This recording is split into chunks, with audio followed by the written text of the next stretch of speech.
Good evening, ladies and gentlemen, and welcome to Jacksonville, Florida.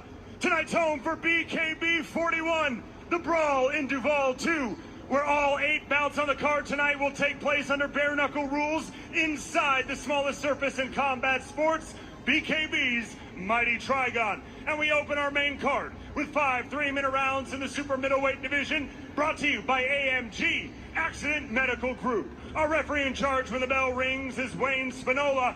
Let's meet the fighters. First, fighting out of the blue corner, wearing the black trunks with red trim. He stands 5 feet 9 inches tall. He weighed in at 164 1/2 pounds. He holds a bare-knuckle record of 4 victories versus 3 defeats. And he fights out of Charlotte, North Carolina, introducing the 3-time BKB Fight of the Night winner. Ladies and gentlemen, Ryan Jett.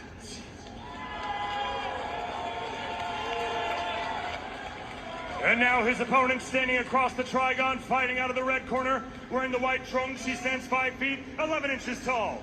He weighed in at 163 1/2 pounds. He holds an even bare-knuckle record of 1 victory versus 1 defeat. And he fights out of Los Angeles, California, introducing Tommy the Spaniard Aaron.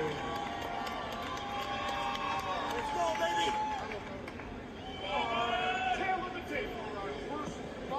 Of the night. Tail of the tape brought to you by Clue Nicotine Pouches. Ryan Jett, 3 years the elder of Tommy Aaron, also will have a 3-inch reach advantage. Set to get things started, Ryan Jett and Tommy Aaron.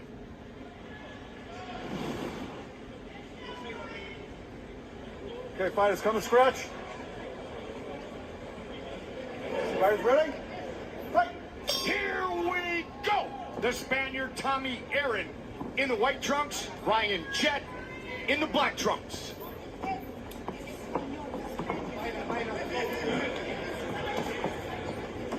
A lot of MMA experience for Tommy Aaron. Had a tough fight of the night battle in his Trigon debut September of last year in Denver when he took on Henry Williams. They went the distance. Ryan Jett coming off a setback against Sam Liera, but he is always entertaining. 3-time Fight of the Night winner. Yeah, Jett is the kind of guy, he's either at 0 or he's at 100 real quick, you know, so you gotta really be careful when taking on Jett, because he can explode out of nowhere. But Aaron, very, very composed. He's typically that kind of fighter where he'll slowly calculate things and then start to break it down. So it is up to Jett to sort of break that up with his offbeat rhythm. As you can tell by the voice, joined by my powerful partner once again, the Magic Man, the former 2-time world champion, Paulie Malignaggi, Mike Goldberg, round number 1 of our first fight of the night from Jacksonville, Florida. A few seconds ago, Jett landed a nice little right uppercut on the inside. See Edwards trying to, again, close that gap, but Jett doesn't make it easy because he has getting that offbeat rhythm. Don't grab the wrist, okay? Don't grab the wrist. Fight. Ryan Jett, without a doubt, as athletic, if not the most athletic and explosive fighter that we have on the BKB roster. Stop. Both guys getting a little physical, getting a little nippy in there. The weigh-in were a little tense. The handshake was waved off, if you will. So not surprising to see that it started like this. And both of these guys have a little bit of MMA in their background, right? So they know that they know how to use those clinches and those high bumps on the inside and even some tosses. Wayne Can you toss a BKB, Goldie? No, you can shift. Kind of toss. You can shift. There you go. It might be a toss, but if you call it a shift, I think it's okay. Yeah. Quality. I guess it's the referee's interpretation. Nice shot there. Shot there from Edwards. And that's that thing about the Trigon. You get caught in the corner, right? That's what a second ago Jett got caught in the corner. He didn't take anything cleanly, he had his high guard, but he also wasn't able to respond after Tommy fired off those shots. Tommy Aaron, born in Tampa, raised on a farm in Spain. He's a product of an amazing single mom, Nina. Came back to the U.S. from Spain with his mother's permission at age 15 to pursue a fighting career. 15 years later, he's starting the night off against Ryan Jett. Shots hit to the body from Aaron. He's trying to close the gap again, and it's Jett who got himself trapped in the corner again here, the neutral corner. Aaron trying to 10 footwork seconds. going into 10 southpaw seconds there, left. Paulie. Respect the bell.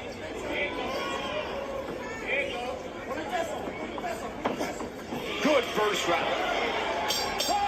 Time. I'm Marianne Bocott, and I'm the owner of Westcom Plumbing and Gas. Before we were using Jobber, we had a lot of issues. For my command. Got nippy at the end of that round. Ready? Did indeed. Before we went to commercial, still some wrestling, and Aaron put the head in the face of Jett. He was a slight headbutt there. So yeah, give Jett credit for staying calm there.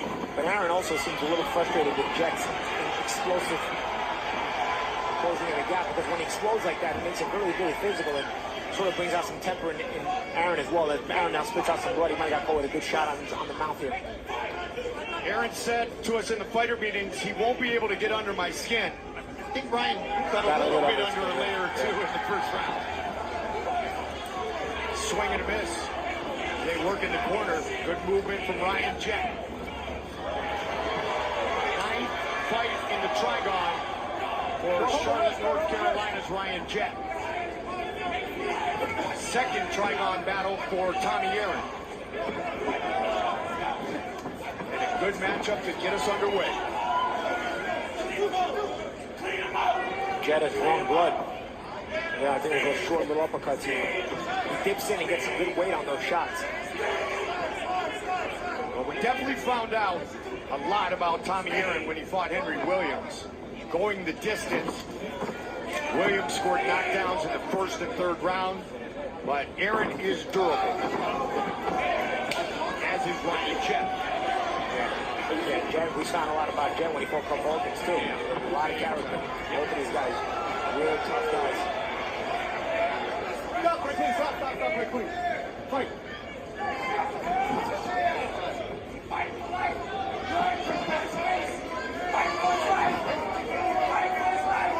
I think Aaron is a little bit confused on how to close the gap on Jett. Because Jett, not only is he offbeat with that rhythm and defense, but then he comes out punching explosively. So he almost starts to make you hesitate more and more the more as he's landing a few shots, and that's what I think Aaron is now hesitating a little bit.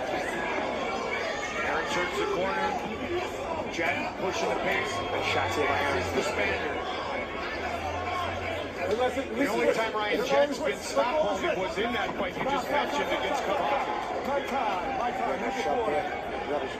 And his Toss push. and shift. 1 point. 1 point. 1 Great point. round here for Aaron. 1 point. Jett is drawing blood, landing some good shots, and now he's lost the point. Do any more of that. Fight fair. Do you understand me? Look at me. Fight fair. Got it? Right, you ready? Here we go. Fight.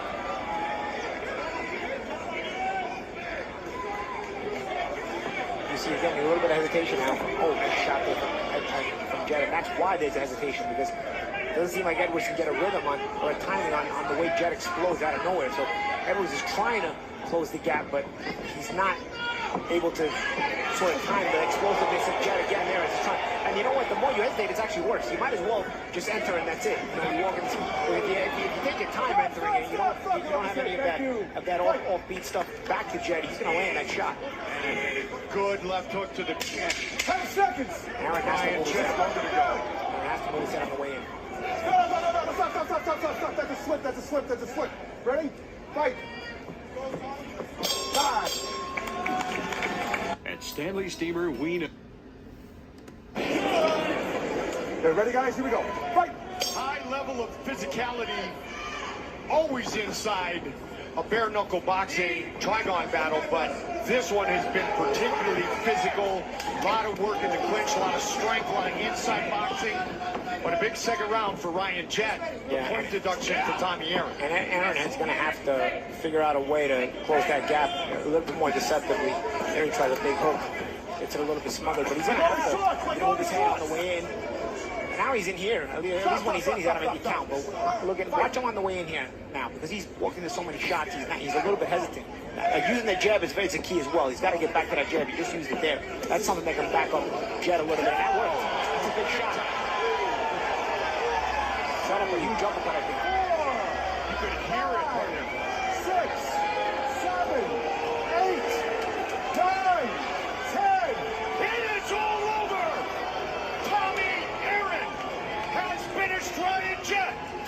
was something. And you know what's funny? Because I was gonna say he's got to use the jab, he's got to use the head movement, and he's got to punch off that rhythm. That jab, as soon as he used it, it backed up Jett into the corner. Then he used it again and set up. I think he used that second one to set up the uppercut. We got to see the replay because we had the back of Aaron blocking our view. But off that jab, that's what ended up creating the defensive movement of Jett where he wasn't able to counter it with offense. We're going to give everybody all the angles when we come back. Fire it up. The all-new Dragon Flame Grilled Wok. The emotions are very high right now. You can see right in front of our broadcast position, Ryan Jett with... They were actually just hugging each other. I don't know what happened there. They were just hugging each other. And I don't know what happened. There was a beef outside the ring. I think it was one of Jett's cornermen. Oh, it was his brother. Okay. Yeah, or cornerman. Yeah. And then they were hugging each other and talking, and they were very respectful. And all of a sudden, there was an altercation outside the ring, which I guess is Ryan's brother. And Ryan tried to jump out of the ring, and from what I saw, Aaron tried to hold him from jumping out of the ring, and then all of a sudden, it looked like they started fighting. Somebody's going to keep an eye on Ryan, I guarantee you that. Get him, get him. All right. So you want to be a bare-knuckle fighter, Big Mo, make it official. Ladies and gentlemen,